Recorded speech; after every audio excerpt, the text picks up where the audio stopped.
Bonjour et bienvenue dans cette vidéo critique de bande dessinée. Aujourd'hui, bon, je parle pas d'un tome en particulier pour une fois, et je vais parler de plusieurs tomes, de plusieurs séries différentes, hein, voilà. Donc on va commencer par cette série-là, Nabucodonosor. Nabucodonosor, c'est, je cite, un personnage biblique, roi de Babylone, qui a conquis la Syrie et le royaume de Juda. Donc chez Dargo, je crois qu'ils ont été repris par Bamboo et ils ont republié des nouveaux tomes, enfin je sais plus, il me semble que c'est le cas. Alors pour ce qu'il en est du dessin, bon, bah, c'est globalement bien, c'est un style très franco-belge, très BD comique, mais un très joli style de dessin. Par contre au niveau de l'histoire, on va résumer ça rapidement, hein. Bon, c'est des gags du coup d'une page, ça moi j'ai pas de problème avec, et je peux dire que l'humour c'est le néant, c'est une catastrophe, ce n'est pas drôle, et donc bon bah c'est embêtant pour des BD de gags quand même. Bon bah voilà, par exemple, tiens, prenons celle-là, t'as Nabucco-Dinosaure, voilà, faut pas que je me trompe cette fois, qui va offrir des fleurs à sa copine. Un flic, enfin les flics dinosaures là, arrivent et croient que le bouquet c'est pour lui, ils discutent de sa vie, etc. Et Nabucco-Dinosaure prend les fleurs des bras du policier et le redonne à sa petite copine, et du coup il va en prison. À quel moment il y a une chute là-dedans, je ne sais pas. Je sais pas à quel moment c'est censé... Ça peut tout au plus te faire sourire, et encore, il faut être bon public. Mais voilà, bon, il y a 2-3, voilà, celle-là, je suis en train de voir une, ça va, franchement, c'est pas quelque chose de nul. Là, il y a un œuf, voilà, il se demande quel animal ça pourrait être, bon, voilà, on voit sur plusieurs quel genre d'animal, si ça serait un oiseau, un dinosaure, un éléphant, et en fait, c'est un bébé arbre, c'est assez rigolo, parce que, bon, c'est absurde, ok, donc là, pourquoi pas. Mais l'humour marche très rarement, malheureusement. Donc voilà, c'est pas terrible. Donc Nabucco-Dinosaure, je ne recommande pas. Voilà, je trouve pas ça drôle. Après, peut-être qu'il y en a qui aiment. Passons du coup à la BD suivante, on va parler du Royaume. Alors le Royaume, je l'ai eu au 48 heures BD, d'ailleurs c'était même pas ma BD, c'était celle de mon frère, c'est toujours celle de mon frère, mais je lui ai piqué pour faire cette vidéo, voilà. Donc, bah, quand j'étais petit, mon frère et moi, on l'aimait bien, cette BD. On la trouvait sympathique, et on la trouvait même drôle. Alors ça, je sais pas comment c'est possible, parce que là, je l'ai relu récemment, mais je l'ai relu plusieurs fois, et non, c'est pas terrible. Alors le dessin est pas génial, entre autres pour l'héroïne. Des fois, ils essaient de la faire en manière plus réaliste, et des fois plus style BD, du coup, elle change plus ou moins de visage. C'est un problème que j'ai rencontré moi-même quand je dessinais mes personnages, du coup je le pardonne, hein. C'est juste que c'est plus difficile du coup de s'attacher à cette héroïne. Sinon le style est hyper banal, mais je trouve qu'il est pas moche du tout, le style de dessin, voilà. Le scénario et le dessin est fait par Benoît Féroumont, voilà, Féroumont. Et non, bah le dessin franchement ça va, par contre au niveau de l'histoire c'est inintéressant au possible, c'est une fille qui était servante du roi, qui dort toutes les nuits dans le lit du roi parce qu'elle a peur des hiboux, ça c'est drôle, ok, mettons. Bon bah ça va mal se passer, on va croire qu'elle est l'amante du roi, elle va se faire virer du château, et du coup elle va essayer de rentrer dans la vie active, en construisant une auberge, et toute l'histoire repose sur le fait qu'il y ait des oiseaux qui parlent. Et ces oiseaux qui parlent posent des problèmes dans le royaume, parce qu'ils divulguent les secrets, ils cherchent un peu la... Mais du coup, bon, c'est pas inintéressant, mais c'est vraiment pour... je pense, ouais, pour les petits. C'est plus pour les petits, parce que en tant qu'adulte, bon, bah, c'est pas... ça nous fait pas vraiment rire. Voilà, c'est une BD plus que légère. Après, c'est pas une BD nulle, voilà. Et bien sûr, il y a eu plusieurs autres tomes, hein, je vois là, il y a les deux princesses, le prétendant, voulez-vous m'épouser. Je suppose que ça se base parfois sur d'autres personnages de la bande dessinée, puisqu'on rencontre un forgeron, le roi, etc. Je suppose que ça décline l'univers du royaume, mais c'est pas quelque chose d'hyper original, pas quelque chose d'hyper drôle, pas quelque chose d'hyper... qui a une aventure extravagante, etc. Il y a pas grand chose, quoi, tout court. Voilà, donc ensuite on va parler de HeroCorp. Alors là c'est plus particulier, parce que HeroCorp, j'ai été super content de le trouver. Je l'ai trouvé quand j'ai été voir une médiathèque qui liquidait ses stocks, et je m'attendais vraiment pas à le trouver parce que je le cherchais quand même depuis un bon bout de temps. Il y a eu 2 tomes de HeroCorp. HeroCorp, pour ceux qui ne savent pas, c'est d'abord une série faite par Simon Astier. Mon avis d'ailleurs sur cette série est plutôt en dents de scie, puisque la saison 1 je la trouve légère, la saison 2 je la trouve géniale, la saison 3 je la trouve... disons que le contexte de la saison 3 est mal fait, mais elle remonte la pente, mais dès qu'elle se termine sur un cliffhanger qui est cassé dans la saison suivante, comme la saison 2 d'ailleurs, le cliffhanger up est un peu cassé dans la saison 3, la saison 4 conclut bien, et la saison 5 c'est une catastrophe. Elle a aucun sens, mais bon voilà, du coup c'est une série que j'apprécie, parce que c'est une série qui parle de super-héros, et du coup il y a des blagues qui marchent super bien. J'aime bien plutôt l'univers des Astier quand même, et du coup c'est une série qui m'a plu, mais qui m'a quand même déçu à beaucoup d'égards, et du coup j'attendais au tournant cette BD. Cette BD qui est très bien dessinée, sauf que on reconnaît pas les personnages de la série. Ça c'est dommage, mais c'est pas trop grave, parce que c'est pas... Voilà, on reconnaît Lionel Astier, qui est par exemple... McCormack, on le reconnaît plus ou moins, là il est rajeuni en mode stylisé. Voilà, je sais pas si on va bien voir. Ici. Ça passe, on le reconnaît plus ou moins, du coup ça va.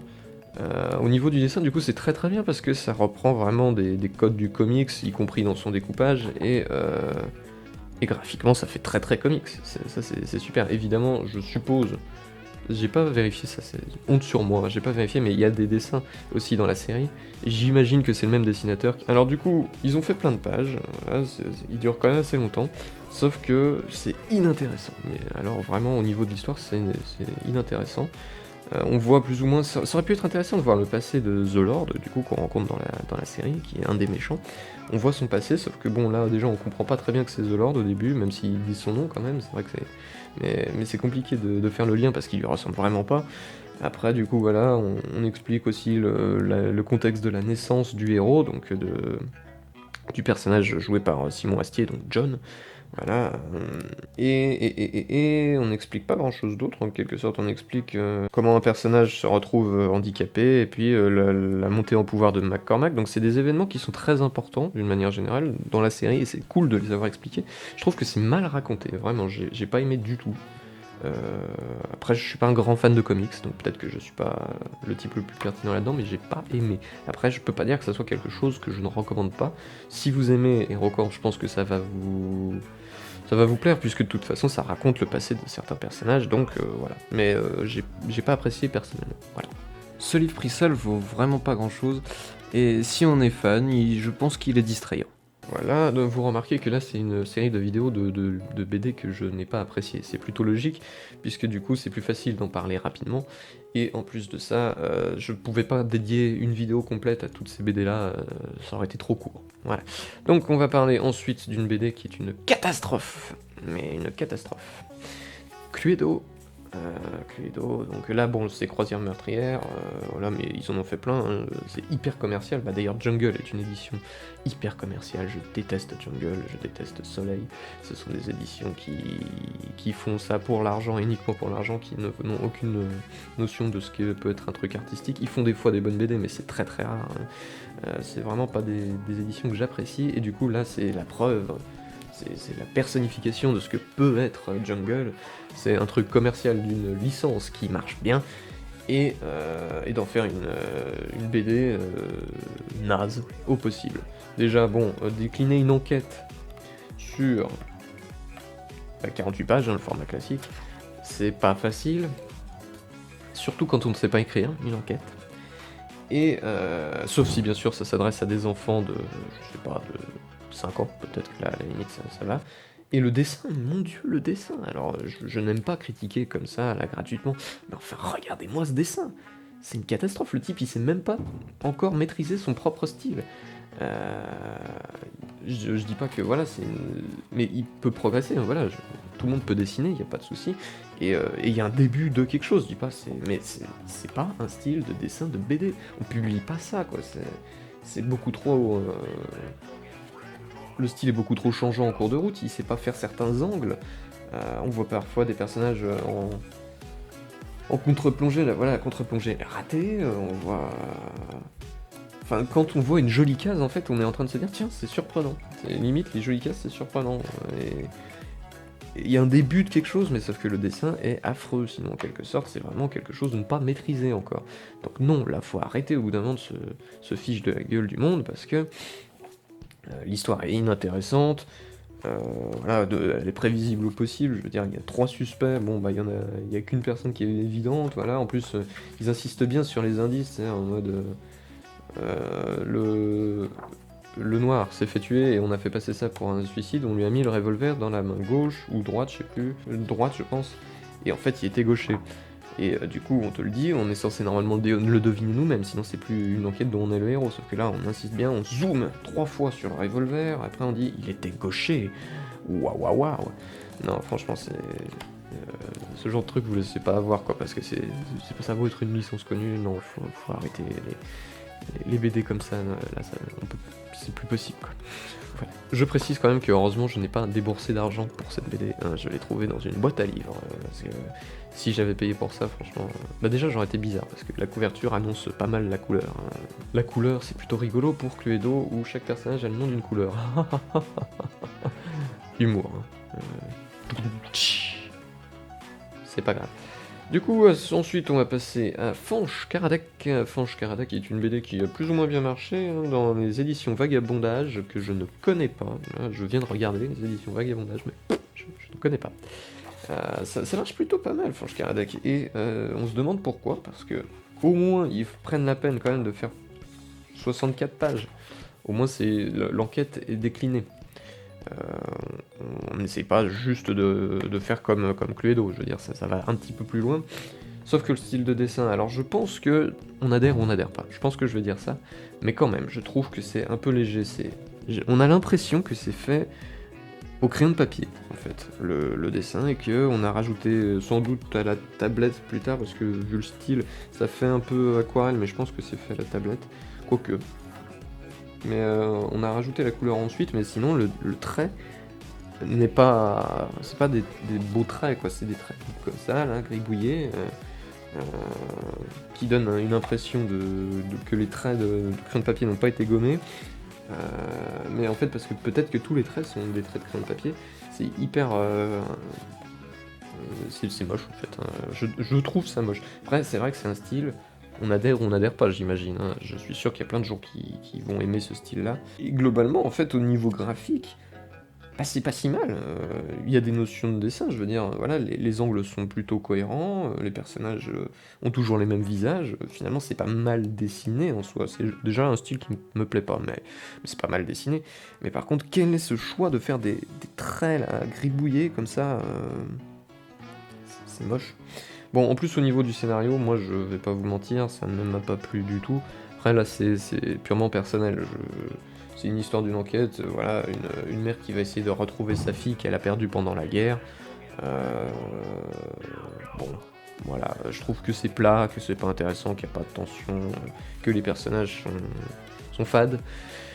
Mais après, là, c'est mon avis, je suis sûr que ça peut... Enfin, c'est super subjectif, ça.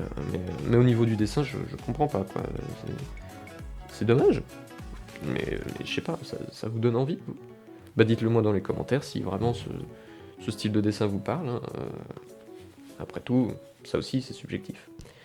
Bon, et ben voilà, on va parler de la dernière BD maintenant. De cette liste des BD que je n'ai pas aimé. On va parler des Petits Diables. Les Petits Diables, qui est un énorme succès de chez Soleil. Comme c'est surprenant, l'édition Soleil. Un énorme succès, puisque quand même ça a été adapté en dessin animé, tout le monde connaît ça, ça a été dans toutes les bibliothèques en tout cas que j'ai visitées, ils sont quand même mis bien en évidence. Non, c'est un succès les Petits Diables. Et pourquoi? Ça je pose la question, pourquoi c'est un succès? Répondez-moi si vous êtes fan des Petits Diables, qu'est-ce qui fait que ce truc est un succès? Alors, au niveau de la couleur faite par tablette graphique, c'est bien fait, voilà, c'est du remplissage normal, quoi. Mais ce genre d'effet là, bon, ça marche, ça fait son petit effet. Moi j'aime pas cette colorisation beaucoup trop simpliste, mais franchement ça va, c'est pas un problème. Par contre, déjà au niveau du scénario, expliquez-moi ce qu'il y a de drôle là-dedans. Je sais pas, il peut y avoir des blagues où ça va se reposer uniquement sur le fait que Tom va péter sur Nina. Je sais pas, Tom va pisser dans l'eau du bain et puis voilà, hop, c'est drôle. Euh, Qu'est-ce qu'il y a d'autre? Non, c'est nul. Voilà, il y a beaucoup d'éléments qui ont été repris dans le dessin animé qui est hyper énervant. Mais par contre, les doubleurs sont plutôt bons. Il y a quand même la voix de Ben 10 qui double aussi Tom. J'adore cette voix. Mais ça n'empêche que le dessin animé est beaucoup plus intelligent que la bande dessinée parce que c'est des histoires en fait.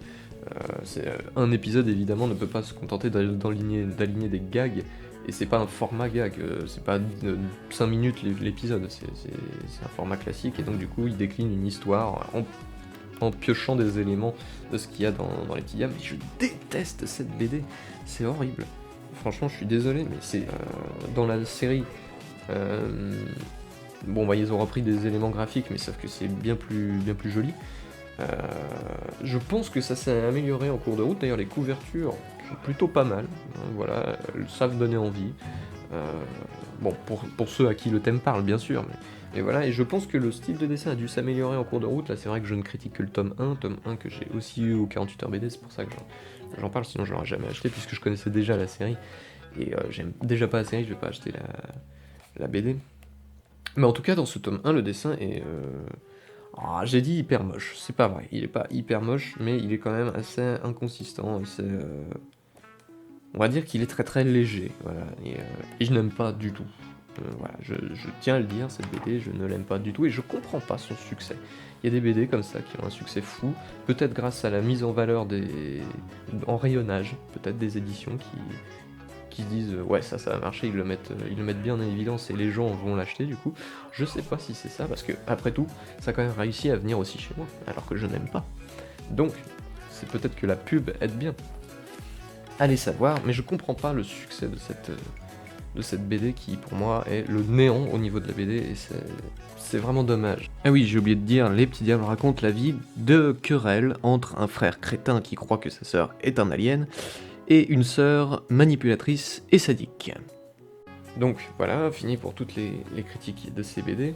Alors, celle-ci, je pense que elle est mal écrite, mais que globalement, elle est intéressante malgré tout. Je pense que si vous êtes fan d'HeroCorp, pour ça faut connaître, mais si vous êtes fan d'HeroCorp, ça peut parler. Moi, ça m'a pas parlé, même si j'aime bien HeroCorp, mais je suis pas le plus grand fan non plus. Donc voilà, je suis mitigé dessus, plus penchant négatif, mais c'est pas tout noir. Ça, pour moi, c'est une nullité sans pareil. Ça, pour moi, c'est juste hyper léger, franchement, ça vaut pas le coup, je trouve. Voilà, des BD de gag, il y en a plein qui marchent, même des BD de gag plus légères, chez Bambou par exemple. Je suis sûr que les pompiers, non, ouais, quand même, les pompiers, ça va peut-être pas vous faire rire autant que... Je sais pas, c'est peut-être la même chose. Je dirais que tout dépend de vos goûts en matière d'humour, mais faut vraiment... ça vole pas très haut, quoi, ouais. Nabucodonosor, ça... plus pour les enfants, vraiment, ça peut plaire à des enfants, ce genre de BD, c'est très lisible, plutôt joli le dessin, l'histoire peut même les faire rire. Pour les autres, non, ça vaut pas le coup non plus. Alors ça franchement, c'est à mettre à la cheminée, ça vaut rien. Et ça, bon, il y en a qui aiment. Moi, personnellement, c'est vraiment le genre de BD que j'évite à tout prix, mais je comprends que certaines personnes aiment, voilà. Et bien, on en a fini avec cette vidéo, n'hésitez pas à liker, disliker, mettre un commentaire, vous abonner, partager, ça fait beaucoup d'informations, mais je compte sur vous les gars. Et je vous dis à bientôt pour la prochaine vidéo.